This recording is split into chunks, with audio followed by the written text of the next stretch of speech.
à l'unanimité, l'exécutif a décidé qu'il fait nos meetings 1er mai à Vacois, place Bazar, que nous faisons faire chaque année. Et que nous décidons aussi pour nous mettre en place plusieurs comités d'organisation pour nous, pour ce grand événement. Étant une cause 1er mai, le Premier ministre et leader, il rappelle tout le monde que le 1er mai, c'était le Mexicain indien grâce à une motion de Louis Rosemont, qu'il fait en 1949. Et c'est grâce au Parti travailliste qui, le 1er mai, a un congé public. Et c'est grâce aussi au Parti travailliste qui finit toujours la lutte pour les travailleurs. La date du 9 mars 1959. 9 mars 1959, quand il y a une élection, et pour la première fois, il y a une élection au suffrage universel. Et ça, c'était la lutte encore du Parti travailliste pour un suffrage universel. Et pas oublier qu'il y a le temps de la lutte là, un politicien dans le temps, qui se donne droit de vote, droit universel, c'est comment dire, peut donner un zappo, un savoir. Mais même ça, le Premier ministre dans le temps, c'est la situation là, mais il continue la lutte pour qui gagne le suffrage universel. Et c'est là que nous avons la première élection, 9 mars 1959.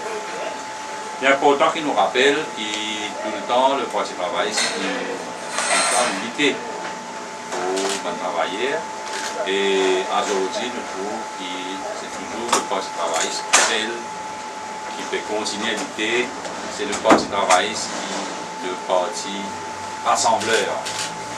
Il ne faut pas oublier que le Parti travailliste fait une élection, dernière élection 2005, une élection générale, et une élection municipale, une élection village, et maintenant, nous trouvons qu'il nous donne le mot d'ordre à nos électorats pour faire ce devoir et qu'il y a quand même une grande victoire dans l'élection partielle.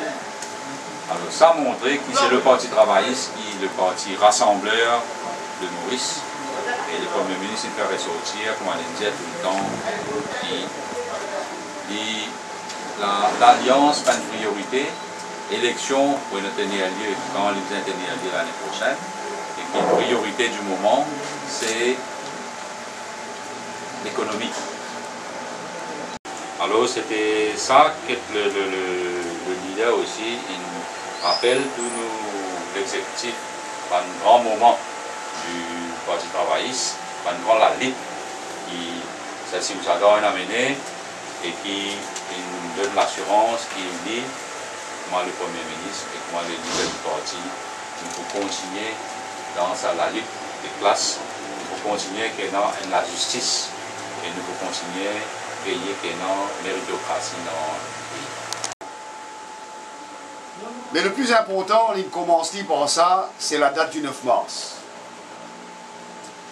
Quand, à un certain moment, quand tu peux trouver dans la presse, certains journalistes, certains éditorialistes qui peuvent causer la dérive, le pouvoir absolu, ou alors déséquilibre de la démocratie parlementaire, le Premier ministre fait un rappel que c'est le Parti travailliste qui amène la lutte pour le suffrage universel. Donc le 9 mars, c'est une date très importante. Et il fait mentionner qu'il est au cœur même de notre intervention le 1er mai. Démontrer par là qu'au Parti travailliste, c'est surtout le droit, le principe démocratique qui est important. Ça, si vous savez, Ramoulam, petit capable, le Premier ministre, il rappelle aujourd'hui, dire que les jeunes à l'époque, tu peux les autres gagner par le chant des sirènes du MMM, mais malgré tout, il n'a pas hésité pour abaisser le droit de vote à 18 ans. en 1950. Le Premier ministre finit de dire des choses très très importantes parmi tout ce qu'il vient de dire. Premièrement, le Parti travailliste, c'est un parti national.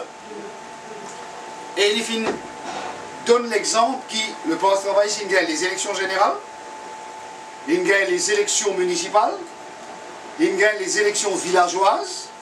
C'est donc un parti qui représente la totalité de l'île Maurice avec tout ce monde composant. Et l'Indien est cyclé verbatim, il n'est pas pour faire aucun compromis lors de valeurs et de convictions de base du Parti travailliste, mais il pour mettre tout en marche pour nous gagner les élections de 2010 et même de 2015.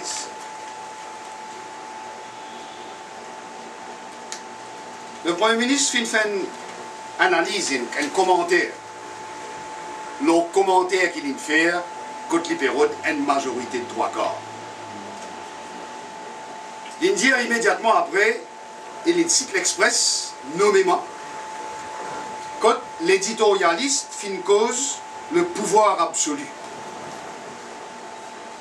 Mais il vient dire l'éditorialiste n'est qu'un suiveur et un journaliste démolisseur. Parce qu'il n'est pas pégueté dans une visière. Il n'est pas pégueté quand le MMM gagne 60-0 ou plus que 3/4. C'est-à-dire en 82, 91, 2000. Dans ce moment, quand il gagne plus que 3/4, l'Express jubilé. Et l'Express titré, par exemple, Batebef. Il pas y trouve 3/4 là excessif. L'Express titré, au lendemain des élections de 2000, l'émergence d'une île Maurice unifiée. Et le Premier ministre a encore cité, quand l'Express dit MMM, MSM, source d'espoir, honneur et devoir. Ça, à l'époque-là, plus que 3/4, parti fatigue l'Express. En d'autres mots, si Béranger gagne plus que 3/4, il est démocratique. Et si Navin gagne plus que 3/4, il est dangereux. Voilà le genre de raisonnement qui Raj Mitterrand peut utiliser. Et le Premier ministre indien ne faudrait pas tomber dans les pièges de ceux qui divisent et dans le piège des fascistes. Le ministre finit aussi dire que le MMM peut cycler littéralement. Le MMM peut continuer plonge dans l'abîme politique et moi, je peux continuer finir ça MMM là. L'Express, il commence 2 ou 3 articles, il écrit 2 ou 3 articles qui sont totalement faux. Par exemple, qu'il finit un conflit ouvert entre Banazan, MSM et le Parti travailliste. Et un va-et-vient MSM-MMM qui d'ailleurs déjà démenti. Mais la guerre entre partisans, Parti travailliste et MSM, c'est totalement faux.